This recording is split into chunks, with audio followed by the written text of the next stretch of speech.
Today we are on Lake Cayuga in New York, and this lake is an incredible lake. And what I mean by that, it has a variety of stuff. This lake has grass, it has docks, it has bushes, it has deep water, it has rocks. And one of the best techniques you can do is use a wacky worm this time of year. Because a lot of times when you get this time of year, most of these fish probably have already been caught a couple times. So it takes a critical bait and a critical technique to get these bass into biting. And that's what we're here today to do, to teach you guys how to do that. Look at that, that was so cool. Never moved my rod, never moved it. And I let that worm just shimmy down. That's what I'm talking about. You've got to let the worm do the work for you. That is just so cool. And look, he's been, no doubt, he's been caught before. And we're actually gonna call him scissor bass. And actually, that's so funny. I actually think I caught him.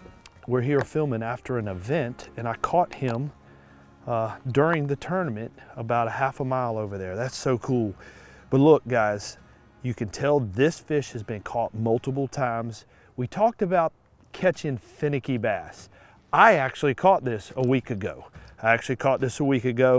And it takes a special worm to talk finicky bass into biting, and that is what I have developed with this wacky worm.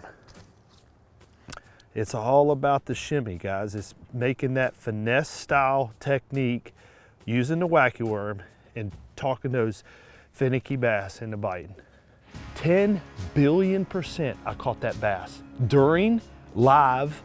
We can go on live, caught it during live over there. Caught that bass a mile away. Look at this. My man has, what would you call, scissor jaw. Scissor jaw. So where I just caught that fish at, I can pretty much say that that is a post spawn. Post spawn means a bass has already come up, did their spawning that they do every year. And when they come out, as you can see, we're close to the main lake. We're here on a point, and it's a big spawning flat out here. A mixture of rocks and grass with deep water access. The most important thing is having access to deep water. That's where they're headed, that's where they're going.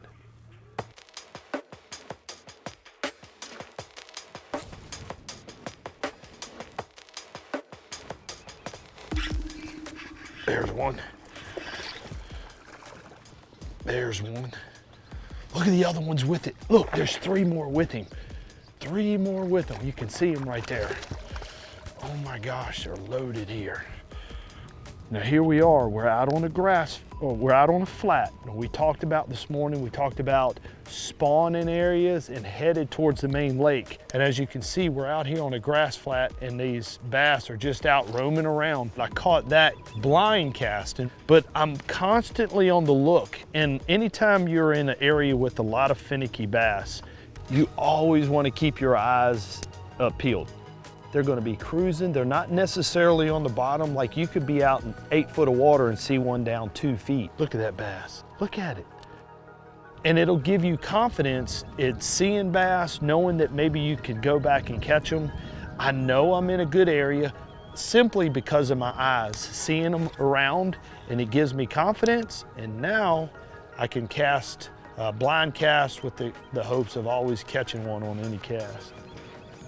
When fishing a wacky worm, as you're using it, you're gonna feel like a resistance at all times. There's gonna be a certain amount of tension on your slack, but you're not necessarily gonna feel dunk, like a little, you're not gonna feel that because there's always a lot of slack in your line. You want slack in your line to allow that shimmy. So basically, a bite feels like you lost contact with your with the Dudley Wacky. You're gonna make a cast and say, all right, it's sinking, it's sinking. All right, now twitch, or let it shimmy, twitch it a little bit, let it shimmy, and then all of a sudden, if you feel it, and it feels very light, like you're reeling air, like there's just nothing there, That's typically a bite. Then you're gonna wanna speed up. You're gonna wanna speed up your retrieve and then get it tight, because most of the time when they bite the wacky worm, they're just swimming off with it. It's really just a loss of touch is typically how a bite is gonna feel. Here we go. Again, guys, all I did was feel my line went limp. Like it was like I felt it, and then it just went limp.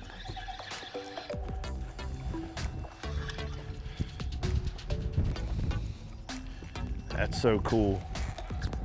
So because of my eyes, we came through this area, saw a lot of fish cruising, and now that I've come back through, I'm taking my time, making long casts to try to catch those fish.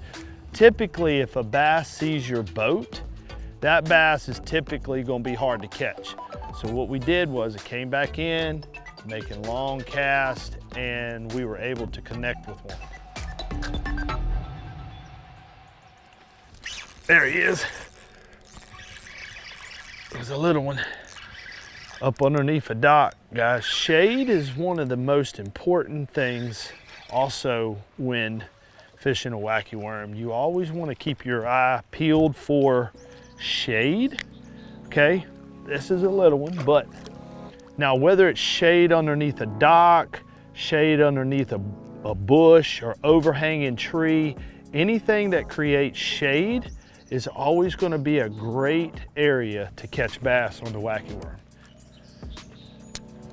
So basically, whenever I'm fishing boat docks, I'm just going to let the Dudley Wacky do the shimmy. When I first throw it in there, then I'm going to do 2 twitches, pause, 2 twitch, pause, 2 twitch, pause. That's kind of the rhythm that I use when fishing a wacky worm. It's going to shimmy on its own, but a no-fail system as far as twitching is 1, 2, pause, 1, 2, pause, 1, 2, pause. But you just want it to look natural into the water falling. That's why that shimmy is so very important. Another great technique and a way to utilize the wacky worm is around bluegill beds. I was recently at Lake Guntersville in Alabama. That's what I'm talking about. And what happens is these big bass will get up around these bluegill beds and just sit right on the outside. Again, you're gonna be using your eyes, you're gonna be seeing colonies of bluegill beds, and when you take a wacky worm and throw it around it, it's just a quick, easy meal. It's not representing a bluegill, but it's just he sees something perfect, subtle, and by the way, a top 10 finish at Lake Guntersville, going from bed to bed to bed to bed.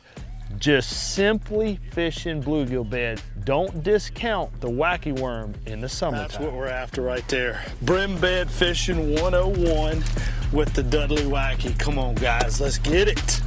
Let's get it. The first time I really ever threw a wacky worm was at Lake Table Rock, and I went through and caught the majority of those bass on a wacky worm. Since then, I have studied the wacky worm so much. It is attributed to probably 3 of my Angler of the Years. I've videoed it, I've studied it. One thing that I noticed that was a key to the best wacky worms out there was the shimmy. And I knew then that I had to build a worm that had a very exceptional shimmy, because that's what's gonna talk those finicky bass into biting. It's taken me 1 year to build this thing, but we want that shimmy. That's what you want in a wacky worm, and that's what I developed. So when it comes to the equipment that I like to use for the wacky worm, this is a signature series rod that I have developed. It's called the Crazy Series. It's a 7'2" paired with the Crazy Series reel, the 2500. The reason I go with 7 foot or higher when it comes to wacky worm fishing, you're gonna be making a lot of times long casts. You're gonna be making it in and around bushes and docks and cover. I want that medium heavy and I want that longer pole to allow me to cast further and get those fish out of that heavy cover in case they run into it. I typically pair it with 15-pound gamma braid with 10-pound test fluorocarbon. Fluorocarbon is very important. Braid floats, monofilament floats, fluorocarbon sinks. We want that worm to be able to sink, get the right speed, and to get the shimmy action going. So always use fluorocarbon when it comes to the setup. Now, as far as hooks are concerned, I use a 2/0 straight shake round bend. And typically you're gonna take the wacky worm and you're gonna hook it right in the middle. One thing that you can do is you can bend it, find the center point. Okay, here's the center. You're gonna take your hook and simply go up through the middle. This is one of the most deadly techniques of all times in bass fishing. Now, as far as colors are concerned, there's a lot of different colors, just like in any plastics. My first choice is always gonna be green pumpkin, violet. All right, we're out here and I can see a major hole in the grass. It's, you know, anytime you got something the size of a truck, there's probably gonna be a bass in it. There he is. There he is. There, oh, that's a big one. That's a big one. That's a big one. It's so very important when fishing a wacky worm just to let that worm dance for you. Now we're out here fishing in grass, and one of the biggest mistakes you can do in grass is, man, that's a nice one. One of the biggest mistakes you can do in grass is working it too much. When you got holes in grass, that's what you're doing. If you don't allow that worm to soak in that hole and do its deal, the shimmy, if you do not allow it to shimmy in that hole, you're gonna eliminate a lot of fish that you could be catching.